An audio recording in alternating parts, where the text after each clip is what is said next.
All right, we got people jumping on already this morning.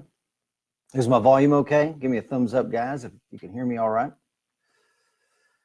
Let's see who we got on here. Gerald is on. Let's see, Mr. Walt Davis. Good morning to you both. My lovely bride is in the other room. Tammy is here, of course.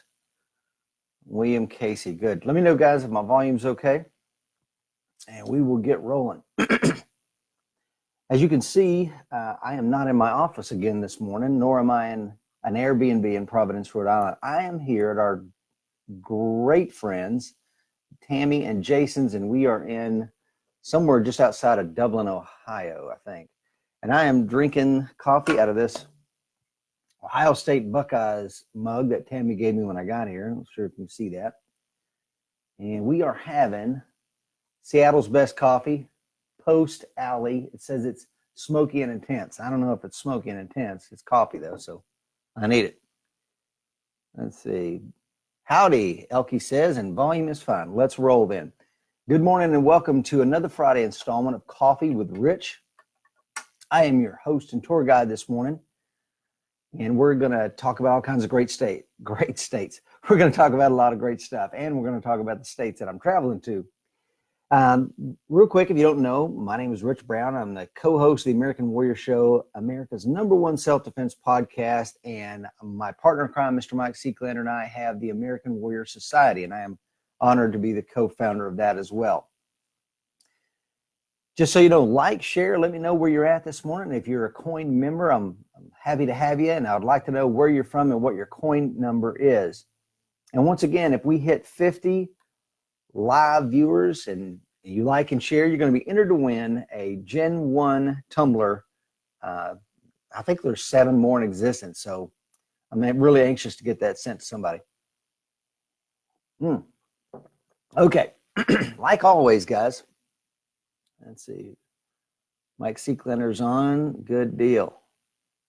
William Casey says he's hungry. Okay, me too. I appreciate that. Walt Davis, you're in Columbus, Ohio. Man, you're not far away. Got a lot of stuff to cover, so I'm going to get into it this morning. We've got an article that you need to check out from Nick, and Nick, I'm going to call you Nick Z. Nick Z is a law enforcement officer, corrections officer, etc., martial practitioner. He doesn't like the term martial artist. He likes martial practitioner.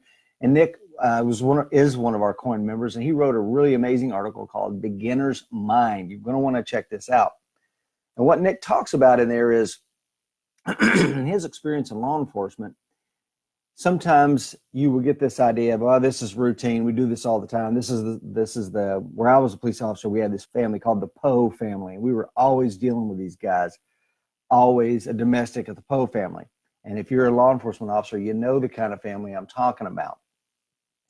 There was a guy when I was a police officer, Michael Sears, and when I got there, people said, Michael, he's got some intellectual disabilities, and Michael's harmless. We've dealt with him for years. They're young Officer Brown. You don't have to worry about Michael Sears.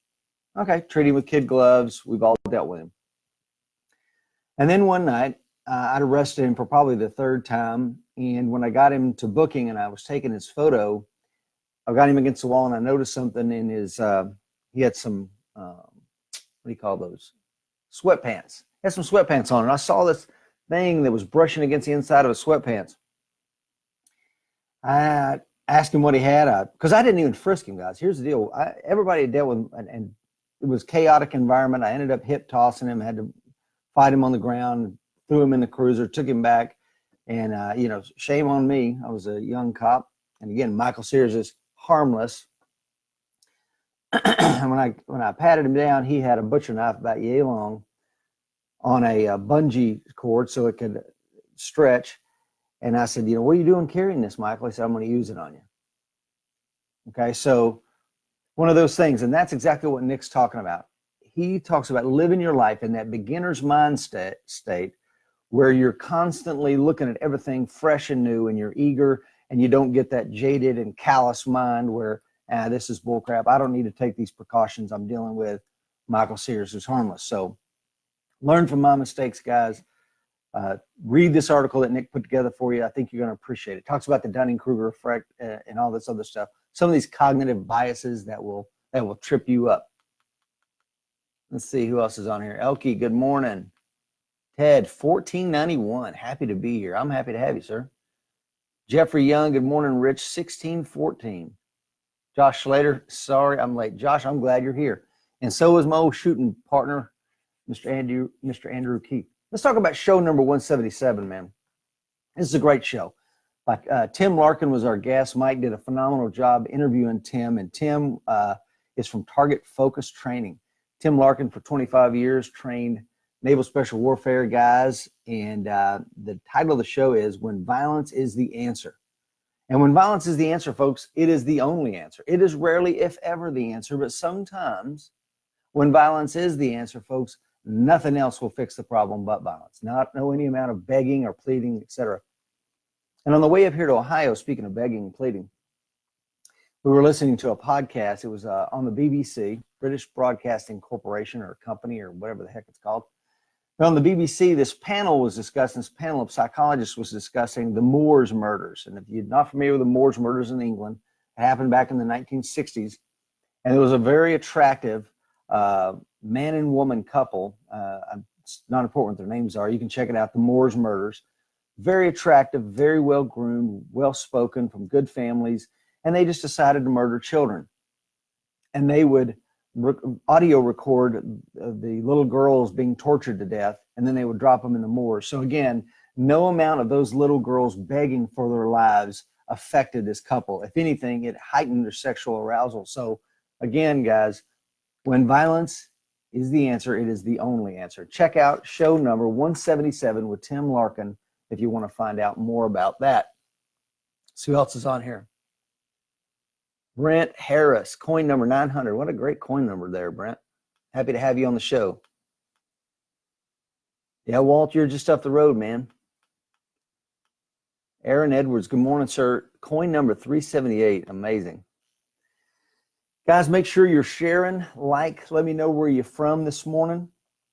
If there's a topic or a subject or a gadget you'd like me to discuss in the future show, hey, man, let me know.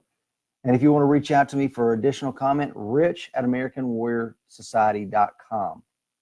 Let's talk about gadgets, man. I've got a pretty neat gadget. And before I get into this gadget, it's gonna require us, as always, to talk about a couple things. Because this gadget is specifically designed for non-permissive environments. And the intelligence community came up years ago with basically three types of environments. There's the permissive environment. Permissive environment is where the host nation that military personnel or government folks are operating in, the host nation has complete control of the situation. Their military has control, the law enforcement has control, and they're eager and happy to help U.S. forces while they're operating there. So that's a permissive environment. The uncertain environment is they may not have total control everywhere. There might be parts of the country that have control and other parts that have control, but regardless, they do favor our presence there, okay? The final one is the hostile environment. And the intelligence community defined the hostile environment is whether we're doing war in that country or we're conducting peacekeeping, it doesn't matter why we're there.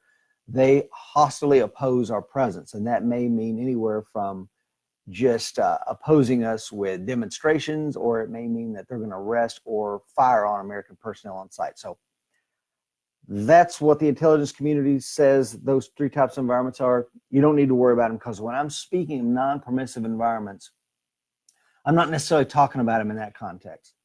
The kind of context I'm talking about in non-permissive environments is an environment where, let me think, like an airport, right? You got TSA screeners, there's signs placards everywhere telling you you can't have any more than a 3-ounce bottle of whatever. Matter of fact, we've all probably seen this, right? This is my travel bag. Yeah, there's some Chem Lights in here because Chem Lights are liquids and they got to be in your one. You get to carry one quart-sized bag with all your liquids in it. So this is my travel bag. So anytime something like that has happened, you can bet you're entering a non-permissive environment. Anywhere that has a checkpoint or a choke point, we talk about signs and placards. There may or may not be x-ray machines. There may or may not be, you may be entering a jail, an office building, a federal courthouse, any of those kind of places that are taking away some of your liberties and some of your rights. Those are technically probably non-permissive environments. Now, here's what I'm going to say. You have to work out your ethical reasoning on whether you're going to continue to go armed in those non-permissive environments. That's not a call for me to make, man. It really isn't, because you have to decide, am I going to carry in this environment? And if so, what are the consequences? Because you're free to choose, but you're not free from your consequences. So what do I mean by that? If I decide to carry into a non-permissive environment, that's, let's say, a courthouse, I will probably go to jail if I'm caught. If I carry in a foreign country, I will probably go to jail, but I'm gonna be entering an unfamiliar legal landscape, and I don't know what could happen. If I choose to carry concealed in a non-permissive environment, that is let's say an arena. I think we're going to see Nick Offerman, the guy from Parks and Rec, here at the Ryman Auditorium. If I choose to carry this morning's gadget, we're going to get to in just a second, I will probably get kicked out of the Ryman Auditorium if I'm caught. I probably won't be arrested because it's private property. I haven't really violated any laws, but I've definitely violated their corporate policy, and I may get barred from ever coming back to the Ryman. So think about the consequences.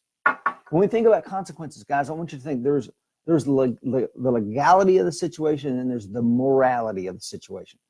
Legally, am I breaking any laws if I carry an environment? Probably not, okay? Legally, am I breaking laws when I carry this thing that I'm going to show you in a second, this amazing gadget this morning? If I carry that gadget onto an airplane, I'm breaking federal law. But you got to remember something, folks. The law of this country used to say that African Americans couldn't eat in certain places. That was totally legal.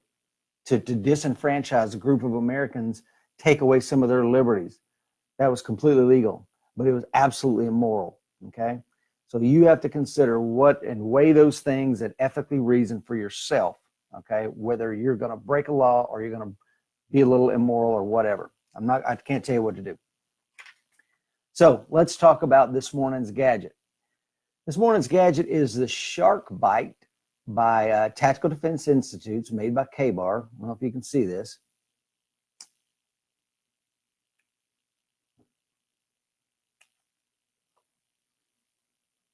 And this is a completely plastic knife and a completely plastic sheath, and it's pretty innovative.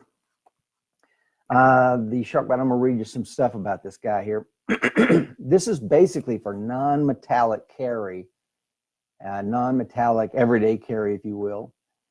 You can use this in a lot of ways. I'm going to give you some specs on it, but before I do, I wanted to make sure you understand, why would you want to carry this non-metallic knife vice something else? Well, the only reason you would probably want to do that is if you're choosing to carry in a non-permissive environment. That's the only reason. We got 28 live viewers on this morning. Thank you for joining me. Please continue to like, share, and if you do, and we hit 50, guess what, folks? Somebody's going to get the Gen 1 tumbler.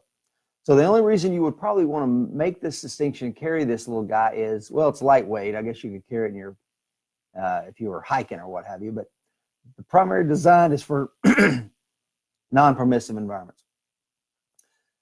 This guy right here is made from Ultramid B3EG6, which is a really hard plastic. I can attest to that. It's 2.625 inches long, and the blade length is 1.4 inches long. The weight is like 1/10 of an ounce or something like that. It's an incredibly lightweight. There are different ways that you could do non-permissive carry. You know, there's G10 out there, there's carbon fiber, there's the plastics, there's wood, all these other things that won't give a metallic signature if you go through something. But you need to be careful. Some of the carbon fiber knives, it depends on how the carbon fibers are oriented, whether it's going to set off a magnetometer. So be definitely careful of that. If you're going to carry this, there's a lot of different ways you can carry it. You could run it in molly gear. You could use cordage to tie it onto something. You could just stuff it down your pants or put it in your pocket. The way that I'm currently carrying it as I'm playing with this knife is I just put it in my front pocket. As I pull out, I can just put my thumb on it like that, and it flicks the holster right off, because this sheath has an interesting design. I don't know if you can see that. It pops in and pops out. So it deploys incredibly quickly, and I just put my thumb there and I'm off to the races. So I say all that to say, this is an interesting solution that you can get on Amazon right now for $7.99. You can buy them all day long, but the rumor mill has it that the state of New York has asked K-Bar to stop manufacturing these. So you might want to run out and grab a few of them just in case. All right, let's see who else is on here this morning. Robert, good morning. Robert's up in Northern Kentucky. Dave is on. Brian, morning. We got 37 live viewers on this morning for Coffee with the Rich. Welcome all. Brian, Scott, good morning. And if you're just joining us, we've been talking about non-permissive carrying. We're talking about the TDI Shark Bite from Tactical Defense Institutes, and it's a all plastic knife. And is it sharp? A little bit. Could you sharpen it? Probably, but it's definitely to be more of a punch dagger. And like we discussed, you have to work out the issues that you're going to face, whether you're going to decide to carry this. Because remember, folks, you're on your own in a non-permissive environment. You're on your own. Who's going to come to your rescue? They have deprived you of your ability to defend yourself here not here in the state of Tennessee, but back in the state of Tennessee, folks. They got a law that says if you put a placard up that says you can't carry a firearm in this location, then I have every right to sue you should I be assaulted while on your premises. You're responsible for my safety and security since you've taken away my ability to defend myself. While we're having coffee this morning, what do you guys feel about non-permissive carrying something like a plastic knife, a G10 knife, and things of that nature? Is that something you would ever consider? I'm probably not one to break the law. Matter of fact, I broke the law yesterday. I got pulled over, guys. On the way up here, got pulled over by a police officer. Your old buddy Rich Brown was running 86 and a 70, wasn't paying attention. We were just zipping along with traffic. Next thing you know, I see the blue lights coming. And he saw the retired Marine tag on the back, and he happened to be a jarhead himself, and he let your old buddy Rich Brown get off the hook with a warning. So what do we think about non-permissive carry? Josh says great solution. Scott Bowman, good morning, sir. Scott was best man at my wedding, one of my best friends for a long time. Tina says good morning. What do you guys think? Like I said, I'm not a lawbreaker. I'm a law follower for the most part, but I would have no problem carrying this solution into an arena, this along with my flashlight, and having patted down thousands and thousands of people as a doorman at nightclubs, working in corrections as law enforcement. Here's a little secret, folks. Police and security folks don't normally pat down your crotch. I don't care if you're a man or a woman. So if this guy right here was somehow around your crotch area, it ain't going to be picked up with a metal detector, and nobody's probably going to handle that area. So you may be able to get inside someplace with this, but I'm not telling you to break the laws. You have to decide what's best for you. So in those situations where I'm going to an arena or what have you, this might be a good solution. Non-permissive with scanner, plastic K-bar, okay. Mary Woolard. Oh, okay. Good morning, Mary. Yeah, so like I said, this may be something that to consider. I mean, for $7.99, it's not a bad solution at all. You could certainly use it as a neck knife. You could run some cordage on it, loop it around your belt, stuck it in your pants, and pull it out.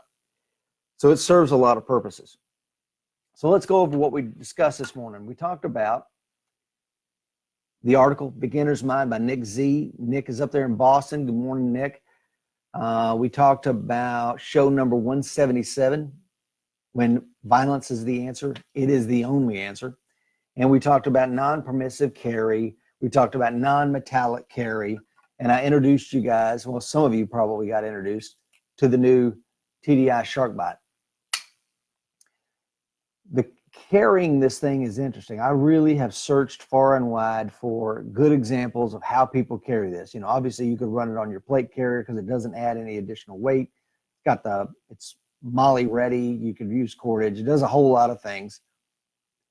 But for normal guys and gals out there, how to carry this, if you have a really good solution, man, hit me up, rich@AmericanWarriorSociety.com. Let me know how you're running this, because I'm still playing around with a lot of different ways to carry it.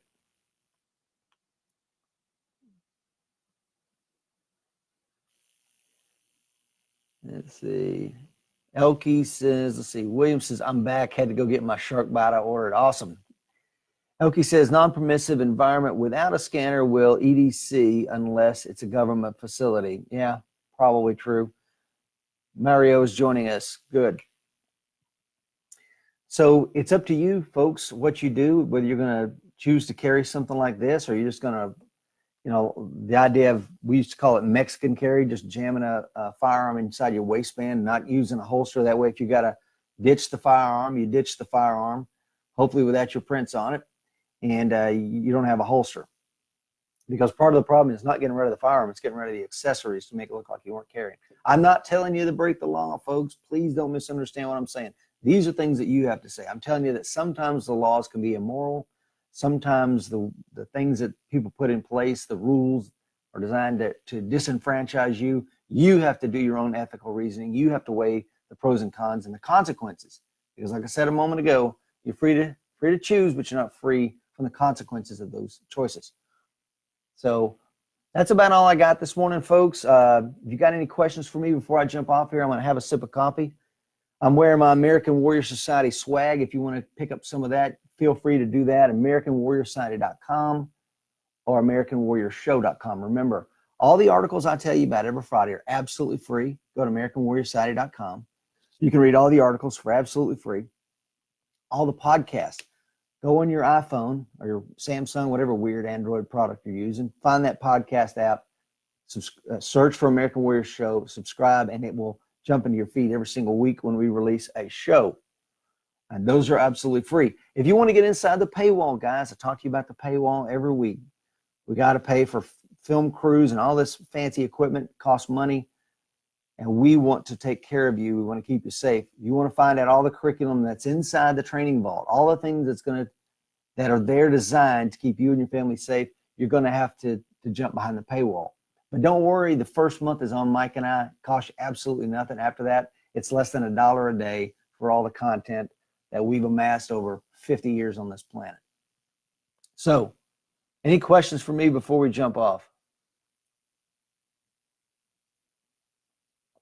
Walt says, enjoy your time in Ohio. Elke says, unless you load with rubber gloves, your ammo will have fingerprints. Yep. Scott says, fantastic info. Thanks, Rich. Josh, thanks. I'm truly enjoying these. Man, I'm enjoying doing them too. Mike had to really force me to do Coffee with Rich. And I hope you're enjoying the content. Like I said, if there's something that you would love to see me cover, I'm happy to take suggestions. You can put it in here right now. Or heck, send me an email, rich@AmericanWarriorSociety.com. Any final questions? Brent says, great show. Thanks. Hey, guys, I appreciate you joining me this morning. Wish I could recommend the coffee I'm having this morning, but I can't. It's mediocre at best. Sorry, Seattle's best. But you're not doing it for me this morning. Brett joined. Brett, bro. Good morning, Brett. You missed a phenomenal show with your old pal, Rich Brown. Walt says definitely enjoying it. Okay, guys, 25 minutes on, 25 minutes off. Thanks for joining me. Coffee with Rich. We're in the Buckeye State today. Pretty soon, there's a rumor that me and Mr. Mike Seeklander might be doing a show together at the end of the month. That's going to be fun. So stay tuned for that, folks. Thanks for joining me this morning. Stay safe.